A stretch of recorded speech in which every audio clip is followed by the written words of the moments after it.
Hay dos tipos diferentes, o hay varios tipos diferentes de calderas, pero básicamente son calderas tradicionales y calderas de condensación. Las calderas tradicionales, que son las que se han venido instalando en España hasta hace 3-4 años, no mucho más, que es cuando realmente empezó la concienciación medioambiental, eran calderas atmosféricas o estancas, que en cuanto a seguridad había diferencia, pero que básicamente tenían un componente común, y es que solamente aprovechaban una parte del poder energético del combustible, lo que se denomina técnicamente calor sensible.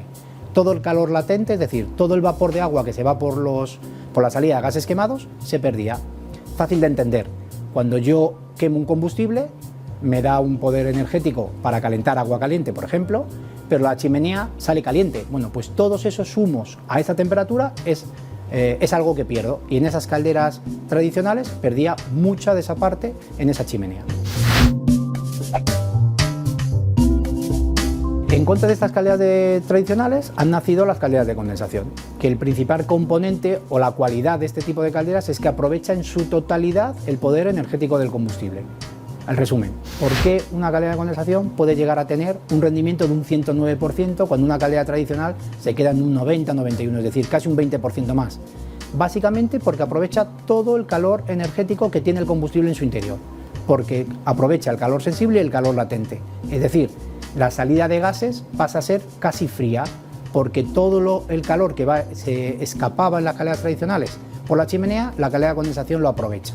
Aumento el rendimiento, consumiendo menos obtengo lo mismo, la misma temperatura de agua, y únicamente tiene un pequeño inconveniente, y es que ese aprovechamiento de la salida de gases genera una condensación.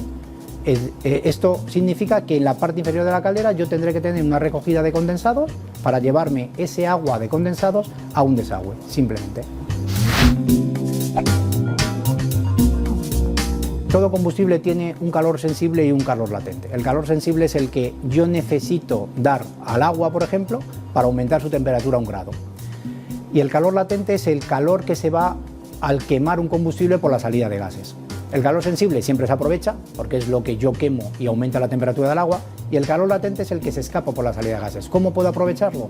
Pues una vez que esa salida de gases se me va a ir, lo aprovecho y lo vuelvo a reconducir al interior de la caldera. ¿Por qué hasta ahora? Porque parece obvio, y dice, bueno, pues eso ya se sabía desde hace mucho tiempo, y es verdad. ¿Por qué no se hacía antes? Bueno, no se hacía antes por algo, y es porque al volver a pasar los gases quemados por mi propia caldera, puedo tener vapor de agua en suspensión, y eso me generaría corrosión, que ese es uno de los motivos por los cuales la caldera de condensación, su construcción interna es totalmente diferente, porque tiene que estar hecha de materiales que sean susceptibles de poderse corroer y que no le afecte, con lo cual siempre van o en acero inoxidable o aluminio importante. Por eso hasta ahora no se usaba y ahora sí. Debido al ahorro de combustible, hay un aspecto fundamental que sale por derecho, y es la cantidad de emisiones contaminantes que yo me ahorro de emitir a la atmósfera. Siempre que hay una combustión de un combustible, siempre se emiten varias partículas contaminantes, como son CO2 y NOx, que son las que siempre se les atribuye, porque es verdad, que afectan para generar efecto invernadero o lluvia ácida. Efecto invernadero CO2 y lluvia ácida el NOx, algo que estamos de sobra conocidos por todo el mundo. Había un estudio hecho que en los años de bonanza de España, donde se instalaban 450.000 unidades de calderas modulares a la atmósfera, si hubiesen sido todas de calderas de condensación, en un solo año yo me hubiese evitado emitir hasta 90.000 toneladas de NOx a la atmósfera. Porque es importante reseñar que estas calderas de condensación son denominadas clase 5 NOx, la mejor calificación posible de emisiones, la que menos emite. Bueno, pues como hemos comentado y hemos llegado a una misma conclusión, que las calderas de condensación es la mejor solución para generar calefacción, para generar agua caliente sanitaria, para emitir menos partículas contaminantes y para ahorrar, al menos ver una por dentro, ¿no?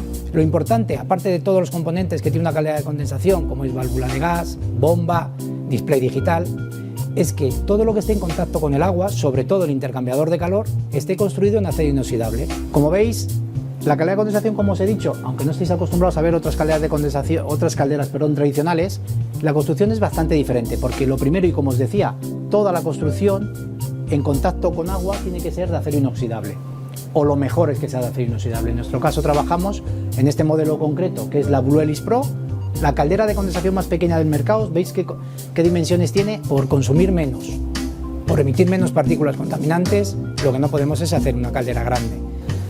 Una especie de silenciador para provocar un ruido mucho menor aún, y luego todos los componentes, display digital amplio, todos los componentes que genera una caldera, que en este caso además, como veis, para el mantenimiento tiene una gran ventaja, y es la cantidad de espacio que existe para poder realizar ese mantenimiento de forma simple y sencilla.